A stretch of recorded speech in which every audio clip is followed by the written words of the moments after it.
Smart city mission పొడిగింపు సందర్భంగా Karimnagar municipal corporation mayor Sunil Rao ఆధ్వర్యంలో కాంగ్రెస్, బీఆర్ఎస్, ఎంఐఎం, బీజేపీ కార్పొరేటర్లు కేంద్ర హోంశాఖ సహాయ మంత్రి బండి సంజయ్ కుమార్ను సన్మానించారు. మాజీ డిప్యూటీ మేయర్లు గుగ్గిళ్ల రమేష్, అబ్బాస్ షమీ సహా 30 మందికి పైగా కార్పొరేటర్లు హాజరై బండి సంజయ్కు సన్మానించారు. ఈ సందర్భంగా బండి సంజయ్తో తమకున్న అనుబంధాన్ని పలువురు కార్పొరేటర్లు గుర్తు చేసుకున్నారు. కార్పొరేటర్ స్థాయి నుండి కేంద్ర మంత్రిగా ఎదిగిన నేపథ్యంలో బండి సంజయ్ పడిన కష్టాలను, చేసిన పోరాటాలను ప్రస్తావించారు. తమతో కలిసి కార్పొరేటర్గా పనిచేసిన సంజయ్ కేంద్ర మంత్రిగా కొనసాగడం గర్వకారణమన్నారు.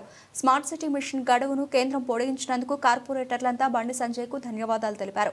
కేంద్రంతో మాట్లాడే కరీంనగర్ కార్పొరేషన్ అభివృద్ధికి మరిన్ని నిధులు తీసుకురావాలని కోరారు.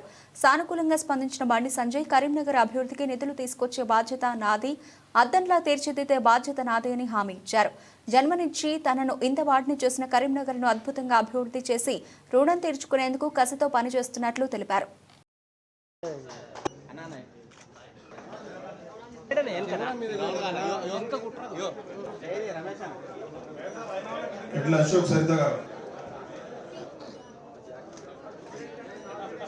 కాబట్టి రాబోయే రోజుల్లో కూడా ప్లాన్ చేయండి. అందుకే మేయర్ గారు మన పోలీసులు చెప్పిన నా ఆలోచన కూడా చెప్పినాను అంటే ఏదో ఒకటి కంపల్సరీ చేయాలి.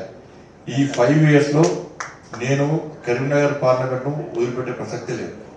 రాష్ట్ర ప్రభుత్వ సహకారంతో, అన్ని పార్టీల నాయకుల సహకారంతో, ప్రజాప్రతినిధుల సహకారంతో ఎట్టి బస్సులో ఈసారి కరీంనగర్ పార్లమెంట్లో ఇలా మార్క్ ఎంతో చూపడతా, తప్పకుండా చూపడతాను. 100% చూపడతా. నేను ఖచ్చితంగా ఉన్నా, ఆ ప్లాన్తో ఉన్నా. ఇది నా పేరు కోసమో లేకుండా గుర్తింపు కోసమో కాదు. కాబట్టి రాబోయే రోజులు కూడా నేను తప్పకుండా సహకరిస్తా. మీరు ప్లాన్ తయారేయండి, వాళ్ళ ప్లాన్ తయారు చేసి అయ్యే ప్లాన్ తయారేయండి. ఎందుకంటే మీకు తెలుసు కేంద్ర ప్రభుత్వము నేరుగా ఒక్క పైసా కూడా ఇవ్వాలి.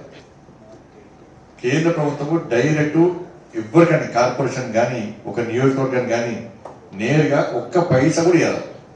ఏదైనా రాష్ట్ర ప్రభుత్వం అప్రూవల్ ఉంటేనే, రాష్ట్ర ప్రభుత్వం సహకారం ఉంటేనే కేంద్రము నేరుగా నిధులు ఇచ్చే అవకాశం ఉంటుంది. అది అమృతి కానీ, స్మార్ట్ సిటీ కానీ, ఏదైనా కానీ రాష్ట్ర ప్రభుత్వం యొక్క ప్రపోజల్స్ పంపిస్తే దాన్ని కేంద్రం దగ్గర మా మంత్రిగా తప్పకుండా కొట్లాడో ఏదో విధంగా దాన్ని శాంక్షన్ చేసే బాధ్యత మాది ఉంటుంది. అట్లా ఇచ్చారంటే కర్మేలు మొత్తం అద్దెలకి మెరుగుతుంది నిలబడాలి.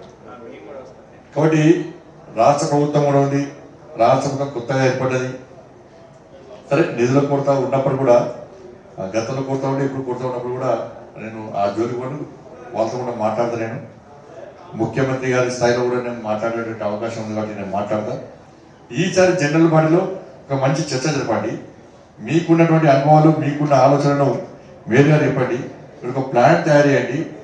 రాష్ట్ర ప్రభుత్వం నుంచి అప్రూవ్ చేసుకునే పద్ధతి పొన్నం ప్రభాకర్ గారిని కలుస్తా, నాకేం పొన్నం ప్రభాకర్ కలుస్తా, గమున కమలాకర్ గారిని కలుస్తా, అందరినీ కలుస్తా.